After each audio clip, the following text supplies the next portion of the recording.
यहाँ पर हो रहा है, इनका सम्मान करते हुए सूबे के मुखिया नजर आएंगे। मुख्यमंत्री लाडो प्रोत्साहन योजना की पहली किश्त जारी होगी। ये बेहद ही महत्वपूर्ण खबर महिलाओं के लिए है। तो आज उदयपुर के दौरे पर सीएम रहेंगे। देखिए, एक साल पूरा होने पर एक दिन मजदूर के नाम, एक दिन किसान के नाम, एक दिन महिलाओं के नाम, और किसान के लिए, मजदूरों के लिए पहले ही कार्यक्रम हो चुके हैं। एक दिन जोधपुर में थे मुख्यमंत्री और कल अजमेर में थे, किसानों के लिए बड़ी सौगातें दी। और आज बड़ा दिन, खास दिन महिलाओं के लिए होने वाला है, क्योंकि आज उदयपुर में सरकार के एक साल पूरा होने के खास मौके पर राज्य स्तरीय महिला सम्मेलन में मुख्यमंत्री शामिल होने के लिए पहुंच रहे हैं, जहां पर लखपति दीदी का सम्मान करेंगे मुख्यमंत्री। ये खास ऐसी योजना है जो कि केंद्र की तरफ से संचालित की गई और महत्वाकांक्षी योजना से कही जा सकती है। सारी लाडो प्रोत्साहन योजना की भी पहली किस्त आज ही जारी होने वाली है। तो आज उदयपुर के दौरे पर सूबे के मुखिया सीएम भजनलाल शर्मा रहने वाले हैं। सरकार के एक साल पूरे होने पर तमाम तरीके के कार्यक्रम का आयोजन किया जा रहा है। आपकी जानकारी के लिए आपको बताते चले कि यही वजह है कि तरह तरीके के कार्यक्रम भी आयोजित किए जा रहे हैं, जिसमें सीएम और डिप्टी सीएम दिया कुमारी खुद पहुंचकर लोगों को संबोधित भी कर रही हैं, सम्मानित भी कर रही हैं। और डबल इंजन की सरकार में किस तरीके से राजस्थान विकास के पथ पर लगातार पिछले एक साल में आगे बढ़ा है, इसको लेकर के लोगों को जानकारी दी जा रही है। सूबे की सरकार जो है लगातार किस तरीके से राज्य की जनता के लिए प्रतिबद्ध है, उनके विकास के लिए, उनके उत्थान के लिए, इसके बारे में जानकारी दी जा रही है। और इसके साथ साथ किस तरीके से जो योजनाएं हैं लोगों के लिए कारगर साबित हो रही हैं, खास करके राज्य सरकार की जो योजनाएं हैं किस तरीके से किसानों को आत्मबल दे रही हैं आगे बढ़ने के लिए, महिलाओं को आत्मनिर्भर बना रही हैं, इन सब के बारे में जानकारी दी। लाडो प्रोत्साहन योजना एक बेंचमार्क साबित हुई है मध्य प्रदेश के अंदर भी, और इसके बाद जितनी भी बीजेपी शासित राज्य हैं इसी तर्ज पर उन्होंने योजनाएं लॉन्च की। और इस नजर से आज का दिन बेहद खास हो जाता है, क्योंकि आज पहली किस्त लाडो प्रोत्साहन योजना के लिए जारी होने वाली है।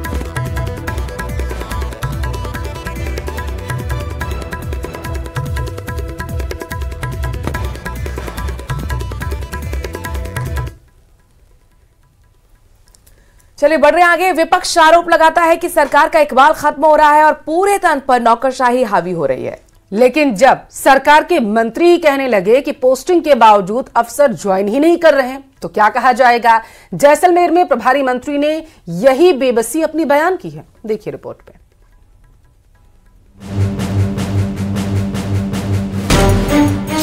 प्रभारी मंत्री की बेबसी सुनिए। जैसलमेर आना नहीं चाहते अधिकारी, कांग्रेस का धारदार प्रहार, सरकार पर हावी हुई नौकरशाही। कि राजस्थान सरकार का इकबाल समाप्त हो चुका है और नौकरशाही सरकार पर हावी है। जो पद बड़े अधिकारियों के रिक्त पद है, हकीकत में क्या होता है कि जैसलमेर में कई जगह अधिकारियों की पोस्टिंग करते हैं तो वो कई अधिकारी आते ही नहीं। जिस निजाम में अधिकारी ट्रांसफर के बाद भी ज्वाइनिंग की जरूरत नहीं महसूस करते, उसके बारे में कहने सुनने के लिए खास कुछ बचता नहीं है। लेकिन प्रभारी मंत्री जोराराम कुमावत आश्वस्त करते हैं कि इस संबंध में मुख्यमंत्री से बात की जाएगी और अधिकारियों को काम पर लगाया जाएगा। मुख्यमंत्री जी से बात करेंगे कि जो जिनकी नियुक्ति एक बार हो जाती है उनको यहाँ पदस्थापन कराए कैसे भी करके, जिससे यह जैसलमेर जो मरुस्थलीय जिला, यहाँ पर भी उन अधिकारियों की सेवा मिले और लोगों को उसका राहत मिले।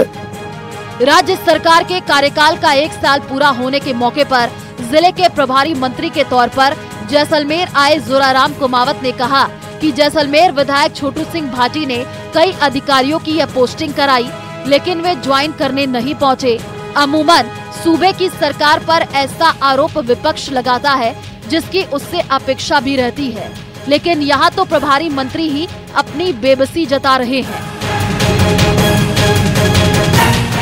राजस्थान सरकार के मंत्री यदि ये शिकायत करें कि उनके विभाग में पोस्टिंग पर भेजे गए अधिकारी ज्वाइन नहीं कर रहे हैं या जनता के कार्य नहीं कर रहे हैं, तो इससे शर्मनाक और कुछ नहीं हो सकता। यह उदाहरण है कि राजस्थान सरकार का इकबाल समाप्त हो चुका है और नौकरशाही सरकार पर हावी है। गौरतलब है कि जैसलमेर जिले में पिछले कुछ समय से अधिकारियों के कई पद खाली चल रहे हैं, जिनमें एडीएम, यूआईटी सचिव, एसडीएम फतेहगढ़, सहायक लोक सेवाएं जैसे महत्वपूर्ण और बड़े पद खाली हैं। अधिकारियों के न होने से आमजन के काम समय पर नहीं हो रहे। न्यूज़ 18 राजस्थान के लिए जैसलमेर से सावलदान रत्नों की रिपोर्ट।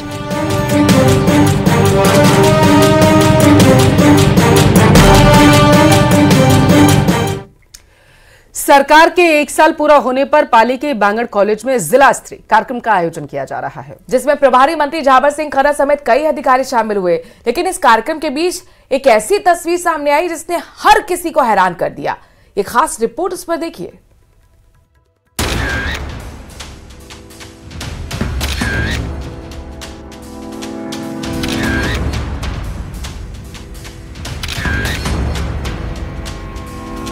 तस्वीर खुद पर खुद बयां कर रही है कि ये कौन सी जगह है और इसका इस्तेमाल किस लिए किया जाता है। लेकिन ये क्या, यहाँ उन कपों की धुलाई हो रही है जिनमें चाय पी गई और अब और लोगों के लिए इन्हें साफ किया जा रहा है। तस्वीरें बेहद हैरान करने वाली हैं और सवाल भी खड़े करती हैं। क्या इन लोगों को एहसास नहीं है कि ये क्या कर रहे हैं? घिन पैदा करने वाली इन तस्वीरों की हकीकत जब आपको पता चलेगी तो आप और ज्यादा हैरान हो जाएंगे। दरअसल ये तस्वीरें पाली के बांगड़ महाविद्यालय के एक टॉयलेट की हैं। दरअसल सरकार के 1 साल पूरा होने पर पाली के बांगड़ महाविद्यालय में विकास प्रदर्शनी का आयोजन हुआ, जिसमें प्रभारी मंत्री झावर सिंह खर्रा समेत कई अधिकारी मौजूद रहे। उन लोगों को चाय भी पिलाई गई। मेहमान ज्यादा थे लेकिन कपों की संख्या कम थी, जिसके चलते कॉलेज के प्राचार्य रूम के पास बने टॉयलेट में 2 कर्मचारी कपों को धोकर के चाय पिलाने लगे। लेकिन इस दौरान इस वीडियो को किसी ने अपने कैमरे पर कैद कर लिया। यानी जिस वक्त मंत्री जी मंच पर स्वच्छता की बात कर रहे थे और सरकार की एक तरफ उपलब्धियां गिरा रहे थे, उसी दौरान कॉलेज कार्मिक टॉयलेट में कप साफ कर चाय पिला रहे थे। न्यूज़ 18 राजस्थान इस वीडियो की पुष्टि नहीं करता है। Bureau report, news 18 Rajasthan.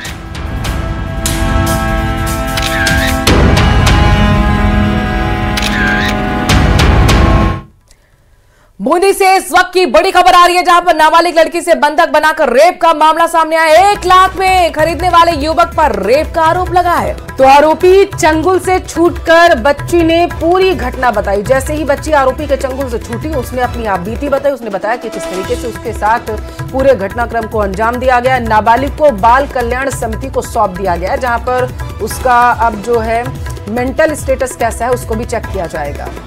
13 साल की लड़की है। चाचा चाची ने इसे बेच दिया था। मध्य प्रदेश के गुना से लाकर बच्ची को रायथल में बेचा गया था।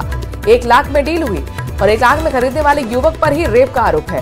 आरोपी चुंगल से छूटकर आई बच्ची ने पूरी घटना बताई कि किस तरीके से उसके साथ दुष्कर्म किया गया। नाबालिग को बाल कल्याण समिति को अब सौंप दिया गया है। 13 साल की बच्ची है जिसको उसके ही चाचा चाची ने 1 लाख में रायथल में बेच दिया था। मध्य प्रदेश के गुना से ये महत्वपूर्ण खबर है, क्योंकि बच्ची जो है वो वहीं की रहने वाली है और इस बच्ची को बताया गया है कि रायथल में बेचा गया था।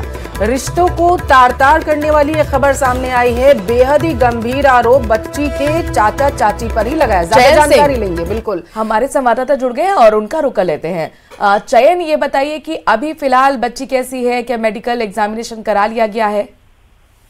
कि जैसा कि जो ये बूंदी जिले में महिला की जो खरीद फरोख्त का मामला आया है, ये जो एमपी के गुना निवासी एक नाबालिग बालिका को उसी के चाचा चाची ने जो घुमाने के बहाने बूंदी जिले में ला करके और यहाँ पे रायथल गांव में एक युवक को 1 लाख में बेच दिया, जिसके बाद में आरोपी युवक द्वारा 3 दिन तक बालिका को बंधक बनाकर उससे जबरन दुष्कर्म किया गया, जिसके बाद वो रात्रि को जंगल के रास्ते जैसे तैसे होकर के खटकर रोड पर आने में कामयाब हुई, जहां पे मिले जागरूक लोगों ने बाल कल्याण समिति को सूचना देकर बालिका को सुपुर्द किया है, जिसके बाद में बाल कल्याण समिति जो बालिका को जो विश्वास में लेकर के उसे बयान दर्ज किए और उसको एहतियात के तौर पर नारी निकेतन में रखा गया है। जी चलिए, बताइए क्या कोई एजेंसी भी इसमें इन्वॉल्व है? क्या ह्यूमन ट्रैफिकिंग के एंगल से भी पुलिस जांच पड़ताल कर रही है? क्या कह रही है पुलिस? नहीं, जैसा कि जो बाल कल्याण समिति की अध्यक्ष सीमा पोद्दार से जानकारी मिली है कि उनको जो गांव के जो जागरूक लोगों से जानकारी मिली थी, इसके बाद में उन्होंने पीड़ित नाबालिग बालिका को दस्तयाब किया है और उसे जो बयान लेकर के और अभी तक जो पीड़ित नाबालिग का कहना है कि उसके जो चाचा चाची थे उसको जो यहाँ पे घुमाने के लेके आए थे। चलिए, कब तक गिरफ्तारी होगी, क्या एक्शन होगा देखना होगा। फिलहाल के लिए बहुत बहुत शुक्रिया चैन से।